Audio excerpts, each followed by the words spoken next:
Hello everyone. Today we are going to discuss Michel Foucault's What is an Author. We have already gone through the biography and works of Michel Foucault. Now we will discuss about this work, the essay What is an Author, uh, which was translated by Donald Bochard and Sherry Simon and edited by Donald Bochard, Ithaca, New York, in Cornell University Press, 1977. So, in this essay, Foucault distinguishes between authors and the actual intellectuals who write. He begins by addressing criticism of his previous work and notes that this goal had been to find the functional conditions of specific discursive practices or the circumstances at work in different texts. He quotes it at page number 114. Since discursive practices is rather vague, he may be leaning toward the concept of genre here. Foucault notes that he had aimed to uncover boundaries and explanations for concepts such as natural history or political economy in genealogical way, but found that these concepts were subordinated to the idea of their authors in the sense that texts suggest the external author that existed before the text itself. Foucault supports this idea of subordinating the text to the author with 2 points. First, he states that writing no longer needs expression, meaning that content, what is signified or meant, is less powerful than the signifiers or the words themselves. So, first point which he states here, that expression is not important, rather, words itself are important. Secondly, Foucault explores the connection between writing and death, and how it changed from the ancient immortalization through writing idea into more recent idea that writing is now linked to sacrifice and to sacrifice of life itself. It is a voluntary obliteration of the self. Now earlier, writers used to say that poets or authors, they immortalize themselves through their writing. Here, that writers writing and the death, when you have wrote something, now your writing is linked to sacrifice your own life. It doesn't matter how you yourself are in your personal life, rather your writings are the things which are going to immortalize you. You will be identified by the writings only. What a person is behind the writing is not important. Okay, and it is a voluntary obliteration of the self, that you are substituting yourself into the writings. Foucault explains that writing now kills the author through erasing the individual who writes the text. Now, author is no more an author, but rather an individual only who is writing the text. Now, what is the background of the writing? What is the personality of the author? All the ideas which were discussed so far in throughout the ages are not important anymore. So, how is the author vacated from the text? So, how come this idea can be explained? To explain, Foucault first asks, what is a work? Noting that the boundaries of what is or is not part of an author's opus is an editorial decision, not an objective fact. That certain notes and texts a writer uses in life, that is, a laundry bill, is not considered part of author's entity of work, which evacuates elements of the author's nature as an individual, complicating the idea of what being an author means. So, boundaries of what is or not part of an author's opus is editorial decision. Now, this is not objective. That certain notes and texts a writer uses in the life are not related with the writing.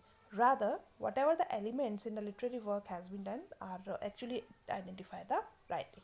Now, second, Foucault cites écriture as a way of understanding the idea of the author. Foucault notes that écriture typically means a way of explaining the conditions of any text, and this gives a transcendental quality that necessitates further analysis of the text. Okay, so the conditions of any text which can further give an explanation of the text.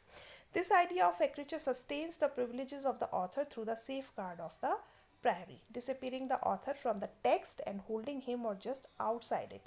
Now we can say the glossary provided by the poet or the author. In the next section, Foucault elaborates on the challenges of calling an author by name, noting that the name of an author functions more like a description than an individual, citing Shakespeare as an example to note that one or several people may have contributed to the work and that a shifting understanding of the individual may not affect our understanding of Shakespeare as author. So, he gives the example, name of an author functions more like a description. Okay, so the author, for example, Shakespeare is an individual now, and the interpretation of people which has been contributed to the works of Shakespeare will now define what Shakespeare is. Foucault also uses an idea similar to genre to note that the same serves as the means of classification. A name can group together a number of texts and thus differentiate them from others. Because an author name can serve to group text, only certain genres get to have authors. Foucault notes that letters, contracts, and posters were written but don't have authors. Okay, letters, contracts, and posters, they are also written but they do not have author because they are not idea of an individual, rather they relate to some company, some industry, etc. Foucault's final point in this section is that the function of an author is to characterize the existence, circulation, and operation of certain discourses within society.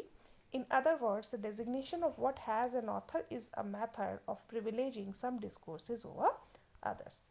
In next section, Foucault discusses how texts came to have authors when they became a form of property.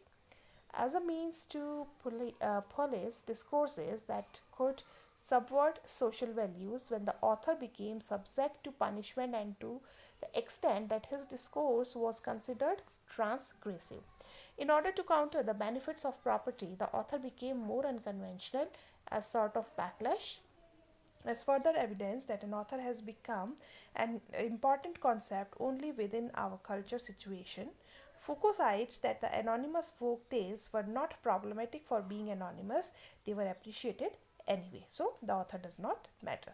Then, when scientific or philosophical writers gained prominence, their names invoked an authority that empowered and vouched for a work's legitimacy and value. Foucault also notes that authors of different genres are seen differently. For example, the philosophers and the poet have different roles as authors, but authors still function to unify their set of texts and resolve discontinuities under the umbrellas of their names. So, philosophers are not important, the philosophies are important. Author is not important, the work is important. Foucault reinforces the idea of the author function again by stating that the author of a novel is not its writer, that the preface and the main body of text have different voices, and this plurality of egos is evidence of the author function.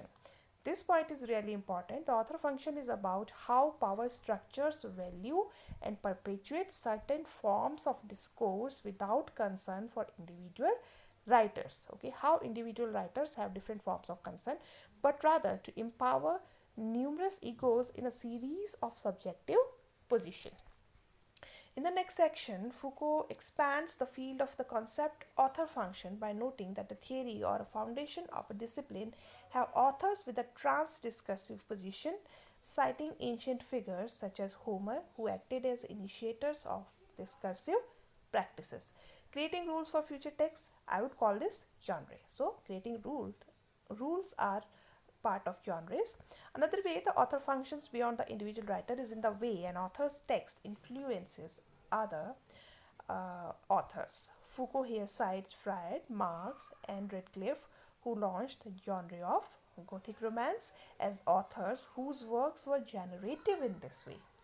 Foucault describes how subsequent writers in a discourse community transform and react to the earliest writers in an interdependent system where they modify each other. The act of initiation is such in its essence that it is inevitably subjected to its own distortions. That which displays this act and derives from it at the same time the root of its divergences and travesties. Later, authors return to a primary and unadorned text and its gaps and absences which call for further discourse because of the authority of the author. So, in this section, he talks about that how distinguishing or differentiating between various kind of writings are actually not author's style, they are actually genres. In last section, Foucault states as his purpose as suggesting further work on the question of a typology of discourse, noting that the role of the author function can be helpful in classifying discourses, and even that it could shed light on now how discourse is articulated on the basis of social relationships. Finally, Foucault returns to the questions of the subject, such as what functions does it exhibit and what rules does it follow in each type of discourse.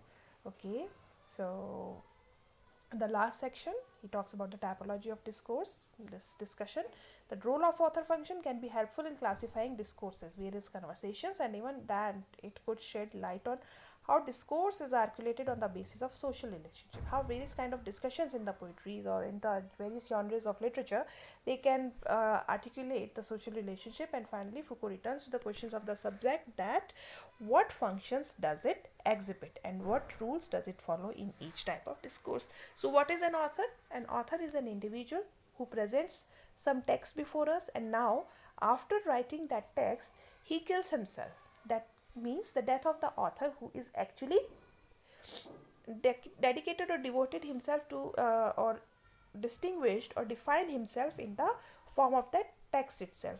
Now the author's personality does not mean anything to the text and to the readers, and readers are free to interpret it in various ways. And this is and this kind of discourse what Foucault uh, approves and surrenders. So this is very very acute summary of the essay.